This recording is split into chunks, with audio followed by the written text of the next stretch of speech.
புதைச்சிட்டிங்க. இப்போ என்ன செய்யணும்?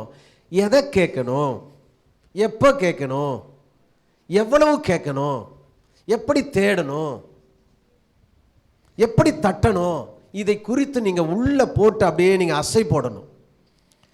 போட்டுட்டு இந்த வசனத்தின்படி நான் உம்மிடத்தில் கேட்குறேன், இந்த வசனத்தின்படி நான் தேடுகிறேன், இந்த வசனத்தின்படி ஆண்டவரே உண்மை நான் பார்க்கிறேன் என்று சொல்லி இந்த வசனத்தை நம்முடைய வாழ்க்கையில் ப்ராக்டிஸ் பண்ணுறவங்களா இருக்கணும். இப்போ என்ன சொல்லுதுன்னா, நீங்கள் உங்களுடைய ஆழம், ரெண்டாவது ஆழம் வசனத்தை கேட்கறது மாத்திரமல்ல, அந்த விசுவாசத்தில் அதை விளைய செய்ய வேண்டும். ரெண்டாவது விஷயம் விசுவாசத்தில் உறுதி. முதல்ல சொன்னோம் வசனத்தில் உறுதி, ரெண்டாவது விசுவாசத்தில் உறுதி. ஏதோ சொன்னாங்க ஐயா, கேட்டையா, ஜெபம் பண்ணிங்களா பிரதர் அந்த வியாதி வயிற்றுவலிக்காக, ஜெபம் பண்ண அப்படி அல்ல. நான் ஜெபித்தேன், என் ஜெபத்திற்கு தேவன் பதிலை எஸ் கொடுப்பார், இல்லை கொடுத்தார், கொடுத்து விட்டார். அதுதான் விசுவாசம். கொடுப்பார் என்பது நம்முடைய மேலோட்டமான நம்பிக்கை, கொடுத்து விட்டார் என்பது ஆண்டவர் நம்ம மேல நமக்கு கொடுத்திருக்கிற விசுவாசத்தின் உறுதி. அப்போ கர்த்தருடைய வார்த்தையை கேட்டு அதன்படி நாம் நிறைவேற்றும் பொழுது உங்களுடைய விசுவாசம் எப்படிப்பட்டதான், கற்பாறையின் மேலே அது ரொம்ப ஆழமா பள்ளம் நோண்டி அதுக்குள்ள ஒரு வீட்டை கட்டின புத்தியுள்ள மனுஷனுக்கு ஒப்பாய் இருக்கிறது. இப்போ இந்த வீடு என்ன பண்ணுமா, அடுத்த வசனம் சொல்லுது, வெள்ளம் வரட்டும், அது மேலே அது என்ன நீரோட்டம் வேகமா வந்தாலும் அது மேலே மோதி அதை அசைக்கவே அசைக்காது. உங்கள் விசுவாசம் உறுதியாக இருந்தால் உங்களை ஒருவராலும் அசைக்க முடியாது. பக்கத்தில் பார்த்து சொல்லுங்க, விசுவாசத்தில் உறுதியாக இருங்க, ஒருவரும் உங்களை அசைக்க முடியாது.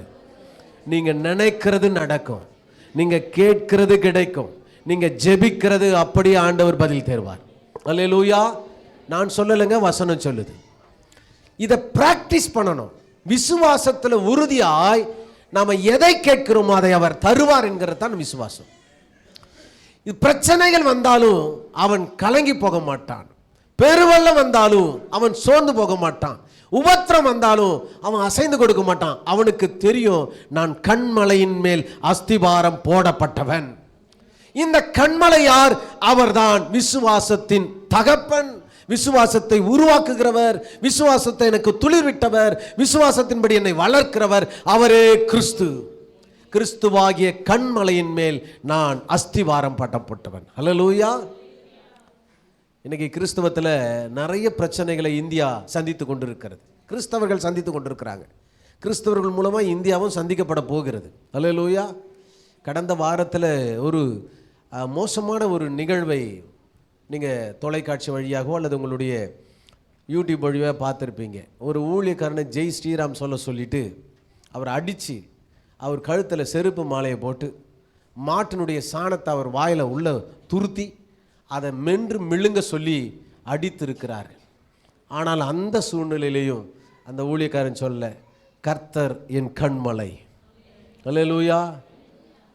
அன்புக்குரிய தேவ பிள்ளையே, நீங்கள் கர்த்தர் மேல் கட்டப்பட்டவர்களாக இருந்தீர்கள் என்று சொன்னால் உங்களுக்கு வருகிற உபத்திரம் உங்களுக்கு இப்போ வந்தது அல்ல, 2000 வருஷமாக நடந்து கொண்டு தான் இருக்கிறது. பல பரிசுத்தவான்கள் தங்களுடைய ஜீவனை இழந்து இந்த கிறிஸ்துவத்தை நிறுத்தி இருக்கிறார்கள், கர்த்தரை உயர்த்தி இருக்கிறார்கள், கர்த்தருடைய நாமத்தை மகிமைப்படுத்தி இருக்கிறார்கள். மிஷினரிமார்கள் இந்திய தேசத்துக்கு வரலன்னா இன்னும் நாம் சாணியை மாட்டு மூத்திரத்தை தான் குடிச்சுன்னு இருக்கணும். நீங்கள் தப்பாக எடுத்துக்காதீங்க, இது நடக்குது. பாலை, ஒரு பெரிய கேன் பாலை எடுத்து ஆற்றில் ஊற்றுறான். ஒரு குழந்தை பசியோடு போயிட்டு அதை கிண்ணத்தில் கேட்குது, அதை ஊற்ற மறுத்த ஆற்றில் மொத்தத்தையும் ஊற்றுறான். பாலை ஆற்றுல ஊற்றுறான், மாட்டு மூத்திரத்தை வாயில் ஊற்றுறான். கேட்டால் அது பரிசுத்தம், அது கடவுள் பக்தி என்றான். ஒருவேளை மிஷினரிகளும் கிறிஸ்துவம் வரலன்னு சொன்னால் அந்த கூட்டத்தோடு நீயும் நானும் நின்று இருந்திருப்போம்.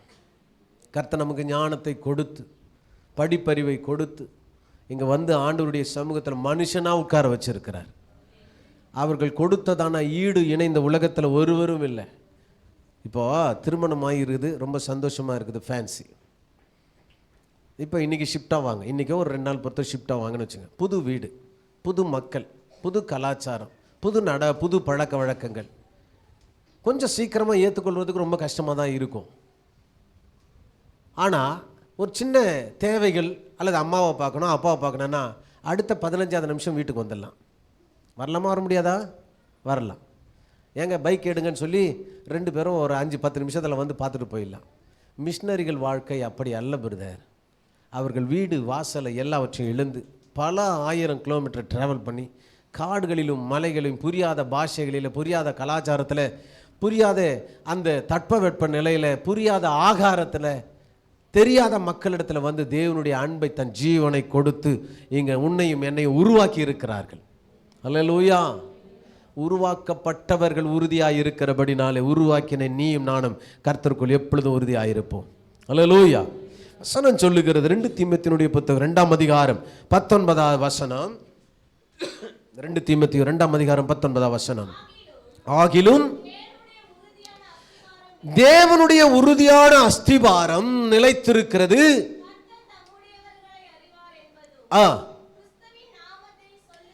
கவனிக்கணும், தேவனுடைய உறுதியான அஸ்திபாரம் உங்களுக்குள்ளே நிலைத்திருக்கிறது. உங்களை ஒருவர் அசைக்க முடியாது. அப்ப அந்த அஸ்திபாரம் எங்க ஆரம்பிக்கிறது என்று சொன்னால் நம்முடைய குடும்பங்களிலே ஆரம்பிக்கிறது. கட்டப்பட வேண்டும். கொலோசியருடைய புத்தகம் 3ஆம் அதிகாரம் 18, 19, 20வது வசனம். எப்படி குடும்பம் இந்த ஆழமான அஸ்திபாரத்தில் நிற்கணும்?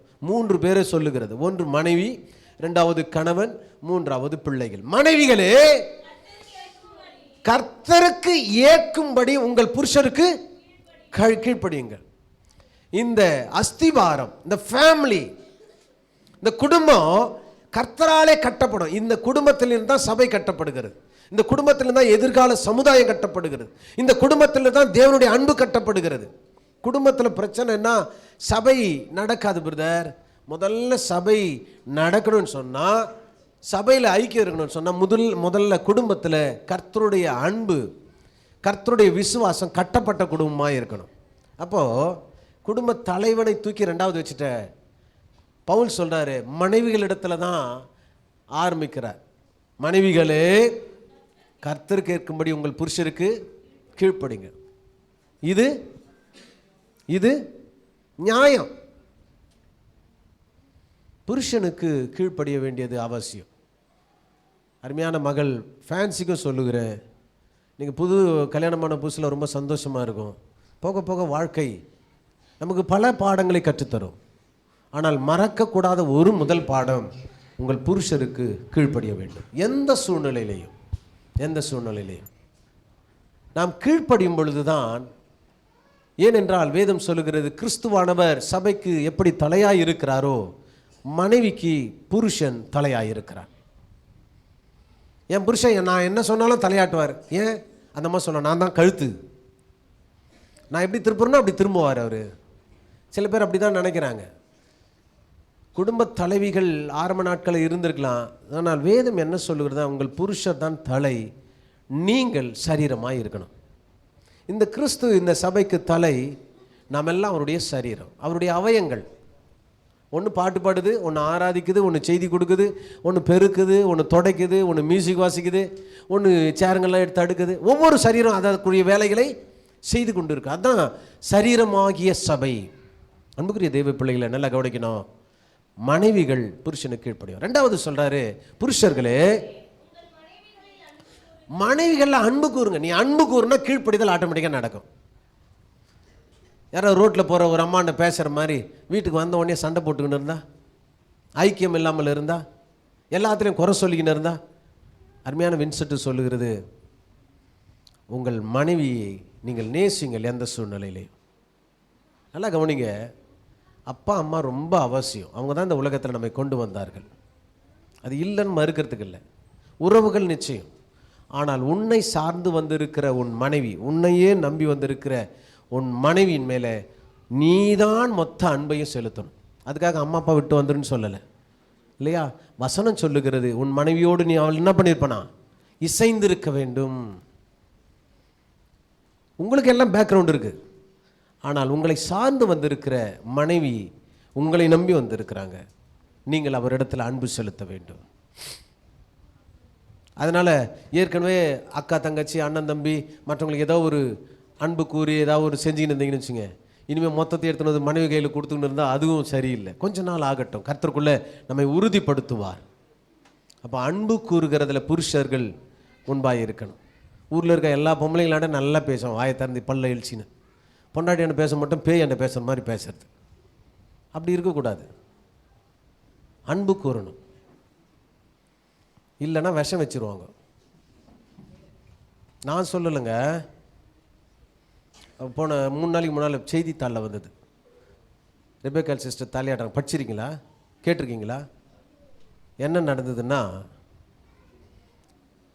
பெங்களூரில் ஒரு மனைவி தன்னுடைய புருஷனுக்கு சரியில்லாமல், இவன் சரியில்லை, அதனால் அவன் சாப்பாட்டில் 20 என்ன இதெல்லாம் ஐடியாவை கத்தாரீங்களா பாஸ்டர் அப்படின்னு கேட்காது. நான் சொல்லலைங்க, இது செய்தித்தாளில் வந்தது. இளங்கோ பிரதர் பார்க்குறாரு, இது செய்தித்தாளில் வந்தது ஐயா. 20 தூக்க மாத்திரை கலக்கி வகையில் கொடுத்து முகத்தில் தலைகணி வச்சு அமுக்கிட்டு இருக்கிறான். காலில் சொல்கிறாரு ஹார்ட் அட்டாக்கு செத்துட்டாரு அப்படின்னு. ஆனால் நம்ம போலீஸுங்க ரொம்ப ஜாக்கிரதை, கண்டுபிடிச்சாங்க. அம்மா இப்போது எத்தனை 1 2 3 எண்ணின்னு இருக்கிறாங்க, போகட்டும். அதனால் அன்பு கூற வேண்டும். அன்பு சகலத்தையும் தாங்கும், சகலத்தையும் நம்பும், சகலத்தையும் விசுவாசிக்கும். உன் சம்பளம் எவ்வளோ? என் சம்பளம் 5000. நான் நம்புகிறேன் ஐயா. அன்பு நம்ப வைக்கும், அன்பு சகிக்கும், என்ன செஞ்சாலும் சகிக்கும். இதுவரை அம்மா நல்லா சாப்பாடு செஞ்சு கொடுத்துருப்பாங்க வின்சென்ட்டுக்கு. இவங்க இப்போ தான் அப்ரெண்டிஸு. ஒருவேளை அது நல்லா சமைக்கிறாங்களா இல்லைன்னு தெரியல, நாங்கள் சாப்பிட்டதில்லை. அதில் நிறை குறைகள் இருக்க தான் செய்யும். அப்போ என்ன பண்ணணும்? அன்பு சகிக்கும். ஒரு நல்ல புருஷன் ஆரம்பத்தில் சொல்லுவான், சாப்பாட்டில் முடி இருந்துச்சுன்னு சொன்னால், ஏம்மா இந்த முடி உன் தலையில் இருந்தாலும் அழகு, என் சாப்பாட்டில் இருந்தாலும் அழகு.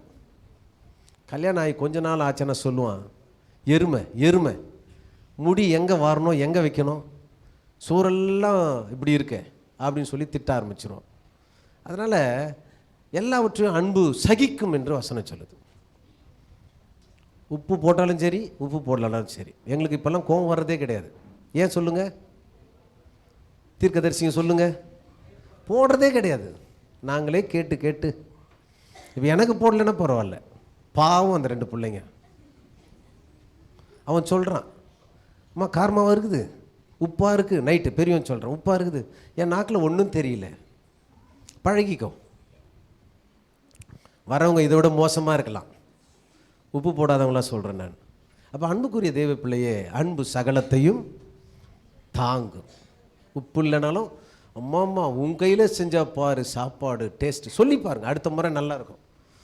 சோத்திரம். வசனம் சொல்லுகிறது, மனைவி ஆணவப்படக்கூடாது, கீழ்ப்படியணும். கணவன் அதிகாரம் செலுத்தக்கூடாது. நான் தான் சம்பாதிக்கிறேன், நான் தான் எடுத்துன்னு வரேன், நான் தான் தலை. இங்கே போயிட்டு உடனே வீட்டுக்கு போனோம், ஏய் தலை பேசுகிறேன் அப்படின்னு சொல்லக்கூடாது. அந்த தலையெல்லாம் சர்ச்சில் வச்சுக்கோ. அந்த ஆணவம் இருக்கக்கூடாது, அதிகாரம் இருக்கக்கூடாது. பிள்ளைகளுக்கு தான் 3வது சொல்கிறார், பிள்ளைகளே பிள்ளைகளே. இங்கே பல பிள்ளைகள் காணும், எங்கே போயிட்டாங்கன்னு தெரில. சத்தியத்தை குடும்பமாக சேர்ந்து கேட்கணும், அப்போ தான் அது உணர்த்தப்படும். ஐயா சொன்னார்ல, உன்னை பத்தாண்டா சொன்னார் ஓபேத்தே, நம்ம சொல்கிறதுக்கு தோணும். உன்னை பத்தான் சொன்னார் அப்படின்னு நம்ம சொல்கிறதுக்கு தோணும். பிள்ளைகளே, உங்கள் பெற்றோருக்கு எல்லா காரியத்திலையும் சாக்கு போக்கு சொல்லாத, கீழ்ப்படி. அதுதான் வாழ்க்கையின் முதற்படி. இந்த கீழ்ப்படியாமல் தான் ஏதேன்லேருந்து துரத்தப்பட்டாங்க. நீங்கள் அப்புறம் வீட்டிலேருந்து துரத்தப்படாமல் இருக்கணும்னு சொன்னால் நீங்கள் கீழ்ப்படிதல் அவசியம். 3வது காரியம், எதில் நாம் ஆழமாக போனோம், நேரமாகி போச்சு, முடிச்சிடலாமா? அது வின்சென்ட் கூடன்னா அவங்க பாசிட்டிவ் இவ்வளோ நேரம் பேசுகிறாரு, நாங்கள் போய் சொல்ல போகிறாங்க, சரியா? ரைட். லூக்கா 5ஆம் அதிகாரத்தின் 4வது வசனத்தை நான் சாராம்சத்தை மாத்திரம் சொல்லிடுறேன், நீங்கள் குறித்து கொள்ளுங்கள். இயேசு கிறிஸ்து வேண்டாம், இயேசு கிறிஸ்து போதகம் பண்ணின முடிந்த பின்பு அங்கே 2 படகு இருக்குது. ஒரு படகு பேதுனுடைய படகு, சைமனுடைய படகு, சீமோனுடைய படகு. அதில் ஏறி கொஞ்சம் ஆழத்தில் போயிட்டு அந்த வலையை போடுப்பா அப்படின்றார். அவன் சொல்கிறான், ஐயரே நாங்கள் முழுவதும் பிரயாசப்பட்டோம், இப்போ பகலாகி போச்சு. விடிய காலையில் ஆண்டவர் போய் பிரசங்கம் பண்ணுறார். அதிகாலையிலே கர்த்தர் பிரசங்கம் பண்ணி கொண்டு இருக்கிறார். நிறைய பேர் கேட்குறாங்க, நல்லா இருந்துச்சு பிரசங்கம். இப்போது பிரசங்கம் மாத்திரம் அந்த வசனம் கிரியை செய்ய போகிறது. ஆனால் பேதருக்கு அதை குறித்தெல்லாம் தெரியாது. அவனுக்கு தெரிஞ்சது ப்ராக்டிக்கல் லைஃப். நாம் நிறைய நேரங்களில் நம்முடைய மூளையில் யோசனை பண்ணுறோம், இது நடக்குமா, இது சயின்ஸா, இது எப்படி நடக்கும், இது விசுவாசத்தில் எப்படி நடக்கும், நம்ம மூளை. ஆனால் நம்புகிறவன் முழுசாக நம்புவான். பேதுரு அப்படி தான் நம்பினா, பகல் நைட்டில் தான் வலை வீச போவாங்க, நைட்டில் மீனெல்லாம் மேலே வரும், பகல் வெயில் சூடான உடனே மீனெல்லாம் ஆழத்துக்கு போகும். இந்த வலை ரொம்ப ஆழமாக போகாது பாருங்கள். ஆண்டவர் சொல்கிறார், கொஞ்சம் ஆழத்தில் தள்ளி போயிட்டு வலையை போடு. ஓரத்தில் போடுன்னு சொன்னால் கூட அதில் நம்புறதுக்கு இருக்குது. ஆழத்தில் போயினா மீனுங்க ஆழத்துக்கு போயிடும். அப்போ சொல்கிறான், ஆண்டவரே நாங்கள் முழுசும் கஷ்டப்பட்டோம். நாம் கூட நிறைய நேரங்களில் சொல்கிறோம், ஆண்டவரே என் வாழ்க்கையில் எவ்வளோ நாள் தான் நான் கஷ்டப்படுறது, எவ்வளோ நாள் தான் இந்த பாடுகள், எவ்வளோ நாள் தான் இந்த உபத்திரங்கள். ஒரு நாள் சொல்வார் ஆண்டவர், உன் வலையை கொஞ்சம் ஆழத்தில் போடு. அன்பு தேவ பிள்ளையே, உன் வலையை கொஞ்சம் ஆழத்தில் போடு, கர்த்தர் சொல்லுகிறபடி செய்வார். அவன் சொல்கிறான், இந்த வலை ஆழத்துக்கு போகாது. வலை எப்படி தெரியுங்களா போவோம், இப்படி இப்படி விரிச்சு போடுவாங்க இல்லைங்களா, இது போயிட்டு அந்த கீழே இருக்கிற அந்த மணிகளினால குண்டுகளினாலே அது அமுழ்க்கப்பட்டு அந்த இடம் சுருங்கி அதற்குள்ளே மீன் வந்து சிக்கிக்கும். இதுதான் நேச்சுரல். இப்போ ஆழத்துக்கு போனால் இது எவ்வளோ தொலை போகும், மேலோட்டமாக தான் பிடிச்சி இழுத்துன்னு வரும், மீன் மாட்டாது. பேதுரு சொல்கிறான், இது இம்பாசிபிள். காட் சொல்கிறாரு, இது பாசிபிள். மனுஷனால் கூடாதவைகள் தேவனால் கூடும். இழுத்தான், இழுக்க முடியல. இப்போது பேதுரு கீழ்ப்படிந்ததுனால கீழ்ப்படிந்த மீன்கள். அன்பு தேவ பிள்ளையே, ஊழியம் செஞ்சு ஆத்துமாக்கள் வரலையா, ஊழியம் செஞ்சு மீன் கிடைக்கலையா, ஊழியம் செஞ்சு உங்களுடைய வருமானங்கள் நிற்கலையா, எவ்வளோ சம்பாதிச்சு பாருங்க, ஓட்ட குண்டையில் போட்ட மாதிரி இருக்கா, ஒன்று நிற்கலையா, வருமானம் நிற்கலையா, செலவுகள் இருக்குதா, வீண் செலவுகள் பெருகுதா, ஆண்டு இடத்துல சொல்லுங்க, அவரும் கூடையை நிரப்பவர் உண்மையுள்ளவர். அல்லேலூயா. இப்போ இழுக்கிறான், அவனால் இழுக்க முடியல, பக்கத்தில் 2 படகுகளை கூப்பிட்டு இழுக்கிறான். 2 படகுகள் அமிழத்தக்கதா தேவன் அதில் ஆசீர்வாதத்தை கொடுத்தார். உன் வாழ்க்கையில் கூட கர்த்தருடைய வார்த்தைக்கு கீழ்ப்படிவா என்று சொன்னால் ஆண்டவர் சொல்றாரு, அநேக மீன்களை கர்த்தர் கொண்டு வருவார். அல்லேலூயா. 4வது காரியம், முதல்ல சொன்னேன், ஆழத்துக்குள்ளே வேர் விடணும், ஆழத்துக்குள்ளே பேஸ்மெண்ட் இருக்கணும், ஆழத்துக்குள்ளே வளைய போடணும். இப்போ ஆழத்துக்குள்ளே உங்களை ஆண்டவர் ஆசீர்வதித்து அபிஷேகிக்க அனுப்புகிறார். எசேக்கியேலுடைய புத்தகம் 47ஆம் அதிகாரம் 4வது 5வது வசனங்களை நாம் வாசிக்கலாம். எசேக்கியேல் 47ஆம் அதிகாரம் 4வது 5வது வசனம். அளந்து பண்ணினார், அங்கே தண்ணீர் முழங்கால் அளவாயிருந்தது, அங்கே தண்ணீர் இடுப்பளவாயிருந்தது,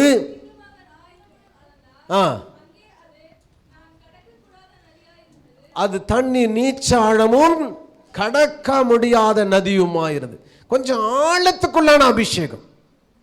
கிறிஸ்தவனுடைய வாழ்க்கையில் ஏதோ வந்தோம், கை தட்டினோம், பாட்டு பாடணும், ஏதோ 2-3 வார்த்தைகள் அந்நிய பாஷை பேசணும், அபிஷேகப்பட்டோம், நிரப்பணும் போனோம் அல்ல பிரதர். இன்னும் ஆழத்துக்குள்ளே, அபிஷேகத்தின் ஆழத்துக்குள்ளே ஆண்டவர் உங்களை அழைத்து செல்ல விரும்புகிறார். ஏனென்றால் அபிஷேகம் தான் நுகங்களை முறிக்கும். அந்த முறிக்கிற அபிஷேகத்தை நீங்கள் பெற்றுக்கொள்வதற்கு இன்னும் ஆழமான அபிஷேகம் நமக்கு தேவை. மணிக்கணக்கில் ஆண்டவருடைய சமூகத்தில் உட்காரணும், ஆண்டவருடைய சமூகத்தில் கேட்கணும், ஜெபிக்கணும், ஆண்டவரோடு கூட நம்முடைய இருதயங்களை ஊற்ற வேண்டும். அவர் ஆழத்துக்குள்ளே கொண்டு போகிறார். லூக்கா எழுதின சுவிசேஷ புத்தகம் 4ஆம் அதிகாரம் 18ஆம் வசனம் சொல்கிறது, என் மேல் இருக்கிறார், என்னை அபிஷேகம் பண்ணினார். அல்லேலூயா. ஆண்டவர் சொல்றாரு, நான் ஆழத்துக்கு போக போக என்னை அபிஷேகித்தவனுடைய அந்த வல்லமைகள் எனக்குள்ள வருகிறது. நீங்க சொன்னா ஆகும், கட்டளையிட நிற்கும். அல்லேலூயா. இப்ப ஜெபிக்கின்ற மக்களுக்கு தேவன் காயப்பட்டவர்களை, நறுங்குண்டவர்களை, நொறுக்கப்பட்டவர்களை அனுப்புவார். அப்ப நீங்க அவர்களுடைய காயங்களை கட்டுகிறவர்களாய், ஜெபித்து ஆசீர்வாதங்களை பெற்று கொடுக்கிறவர்களாய் நீங்கள் இருக்க வேண்டும். ஏனென்றால் நீங்கள் அபிஷேகிக்கப்பட்டது தேவனால் என்பதை மறந்துடக்கூடாது. 1 யோவானுடைய புத்தகம் 2ஆம் அதிகாரம் 20ஆம் வசனம், உங்களை அபிஷேகித்தவர் யார், உங்களை பரிசுத்தப்படுத்தினவர் யார் என்று வேதம் சொல்லுகிறது. வாசிக்கலாம். 1 யோவான் 2:20, நீங்கள் பரிசுத்தராலே அபிஷேகம் பெற்றவர். ஹல்லேலூயா. நீங்கள் சகலத்தையும் அறிந்திருக்கிறீர்கள். அப்போ அபிஷேகம் சகலத்தையும் நமக்கு அறிவிக்கிறதா இருக்கும். இப்போ நிகழ்காலம், அப்புறம் நடக்க போகிற காலம், எல்லாவற்றையும் இந்த அபிஷேகம் நமக்கு அறிவிக்கிறதா இருக்கு. 27 சொல்லுகிற 2ஆம் அதிகாரம் 27, நீங்கள் அப்படி இருக்கிறபடினாலே உங்களுக்கு ஒருவரும் போதிக்க வேண்டுவதில்லை. நீங்கள் யாருக்கும் உங்களுக்கு ஆலோசனை சொல்ல வேண்டாம். நீங்கள் அபிஷேகம் பெற்று ஆண்டவருடைய சமூகத்தில் காத்திருந்தா நீங்கள் அநேகளுக்கு ஆலோசனை சொல்லுகிறவர்களாய் கர்த்தர் வைப்பார். அப்போது ஆழமான அபிஷேகத்துக்கு என்னை கொண்டு செல்லும், நீச்சலாழம் கொண்டு செல்லும் ஆவியானவரே, நான் நீந்தி நீந்தி மூழ்க வேண்டும் ஆவியானவரே. அப்போ நம்ம ஜபத்தில் இன்னும் ஆழத்துக்கு எல்லாம் கொண்டு போங்க. கடைசியாய் ஆழமான ஒரு அன்புக்குள்ள கர்த்தர் நம்மை நடத்த வேண்டும். ரோமர் எழுதின நிருபம் 8ஆம் அதிகாரம் 36வது வசனம், கிறிஸ்தவனாகிய கிறிஸ்துவின் அன்பை விட்டு நம்மை பிரிக்கிறவன் யார்? உபத்திரவமோ, வியாகுலமோ, துன்பமோ, பசியோ, நிர்வாணமோ, நாசமோசமோ, பட்டயமோ,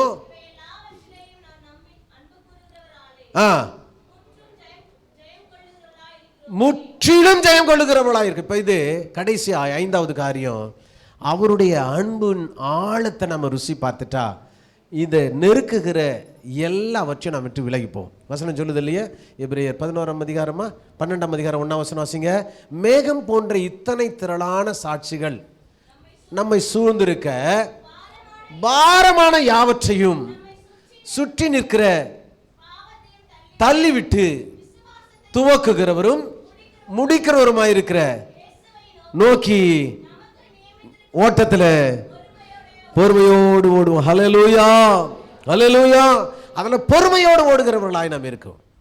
அப்போ நம்மை நெருக்குகிற எத்தனை பாவங்கள் வந்தாலும் அதை காட்டிலும் இயேசுவின் அன்பு என்னை நெருக்குகிறது. இந்த உலகத்தின் எந்த பலவீனமோ, கட்டுகளோ, குறைகளோ, பாவங்களோ, வியாதிகளோ என்னை மேற்கொள்ள முடியாது. இயேசுவின் அன்பின் ஆழத்தை நான் உணர்ந்தவன். ஹல்லேலூயா. அதனால தான் சில குடும்பங்களை நம்ம பார்க்குறோம், எத்தனை வறுமை வந்தாலும் அவர்கள் இயேசுவை உறுதியாய் பற்றி இருப்பார். எத்தனை வியாதி படுக்கையில் இருந்தாலும் அவங்க சொல்லுவாங்க, இயேசு எனக்கு சுகம் கொடுப்பார். எத்தனை உபத்திரம் வந்தாலும் அவரே என் பரிகாரி என்று சொல்வார். நாம் எழுந்து நிற்கலாம் ஆண்டவருடைய சமூகத்தில். ஹல்லேலூயா. அந்த அன்பின் ஆழத்துக்குள்ளே நாம் செல்ல போகிறோம். கர்த்தருடைய பிரசன்னத்தின் ஆழத்துக்குள்ளே நான் 5 விதமான ஆழங்களை நான் உங்களோடு கூட சொல்லி இருக்கிறேன். ஆழத்தில் நம்முடைய வசனம் என்கிற வேரை பற்ற வைக்க வேண்டும். ஆழத்தில் நாம் கட்டப்பட்ட விசுவாசத்தில் கட்டப்பட்டவர்களாய் நாம் வளர வேண்டும். ஆழத்தில் நம்முடைய வலையை வீசும் பொழுது ஆசீர்வாதத்தை அள்ளி கொடுக்கிற தேவனாய் இருக்கிறார். ஆழமான அபிஷேகத்தை பெறும் பொழுது கர்த்தர் இன்னும் தூரமாய் நம்மை ஆழத்துக்குள்ளே கொண்டு செல்வார். கடைசியாக ஆழமான தேவனுடைய அன்பை ருசித்து பார்த்து விட்டால் இந்த உலகத்தின் எந்த பாடுகளும் நம்மை மேற்கொள்ள முடியாது. கண்களை மூடி ஆண்டவரை நோக்கி பார்க்கலாம், ஆண்டவரை நோக்கி பார்க்கலாம். ஹல்லேலூயா. எல்லாரும் தயவு செய்து கண்களை மூடி, ஆண்டவரே இன்னும் என்னை ஆழத்துக்குள்ளே கொண்டு போங்கப்பா, கொண்டு போங்க ஆண்டவரே. உம்மை நன்றியோடு நன்றியோடு நன்றியோடு ஸ்தோத்திரிக்கிறோம். Price you Lord. எல்லா கண்களை மூடி தயவு செய்து எல்லாம் ஒரு நிமிஷம் நம்ம ஆராய்ந்து பார்ப்போம். நான் எந்த இடத்துல இருக்கிறேன்? நிறைய பேர் நினைக்கிறாங்க, கவனிங்க பிரதர் ப்ளீஸ், கண்ணை மட்டும் போடுங்க பார்க்கலாம். பீச்சுக்கு போயிருப்பீங்களா? எல்லாரும் பீச்சுக்கு போயிருக்கீங்களா? போனா அந்த ஓரத்தில், அந்த அலையின் ஓரத்தில் ரொம்ப சேஃப் ஜோன் சொல்லுவாங்க. அது காலை நினைக்கிறது ஓடி வர்றது, காலை நினைக்கிறது ஓடி வருது. அது சந்தோஷத்தை தரும், ஆனால் அது தற்காலிகம். நீங்கள் கடலுக்கு ஆழத்துக்கு போக போக எதிர்கொண்டு வருகிற அலைகளின் சீற்றம் அதிகமாய் தான் இருக்கும், எதிர்கொண்டு வருகிறதான பிரச்சனைகள் அதிகமாக தான் இருக்கும். ஆனால் ஆழத்தில் ஆசீர்வாதங்கள் நிறைந்திருக்கும் பிரதர். கர்த்தர் சொல்றாரு, உன்னை கரையில இருந்து சேஃப் ஜோன்ல நடத்த அவர் விரும்பல. உபத்திரம் வரும் பொழுது, போராட்டம் வரும் பொழுது, வியாதிகள் வரும் பொழுது, கண்ணீர் கவலைகள் நம்மை நெருக்கும் பொழுது ஆண்டவர் நம்மை உறுதிப்படுத்தி ஆழத்துக்குள்ள கொண்டு போகிறார். உனக்கு ஒரு நிச்சய ஆசீர்வாதத்தை கொடுக்கும் பொழுது. ஹல்லேலூயா. ஆமென்.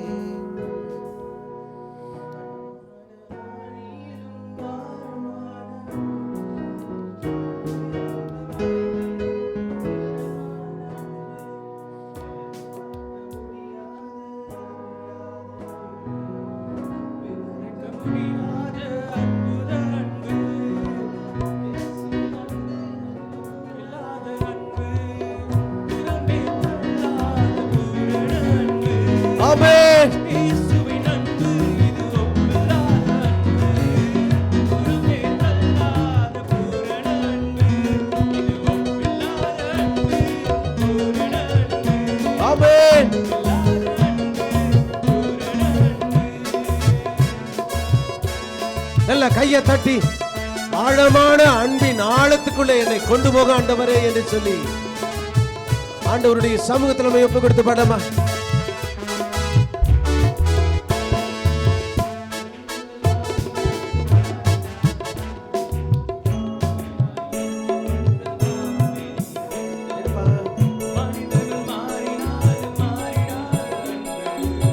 மகனாய் ஏற்றுக்கொண்ட மீட்பதற்காய் உலகத்திலே வந்து தகப்பனி நன்பு, என்னை மீட்பதற்காய் உலகத்திலே வந்து தன்னையே தந்து விட்ட தகப்பனி நன்பு, இது மாறிடாத அன்பு.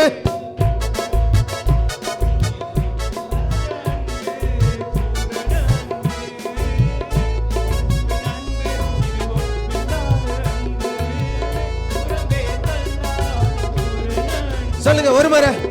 இயேசுவின் அன்பு இது ஒப்பில்லாத அன்பு, புறம்பே தள்ளாத பூரண அன்பு, இல்லாத அன்பு பூரண அன்பு.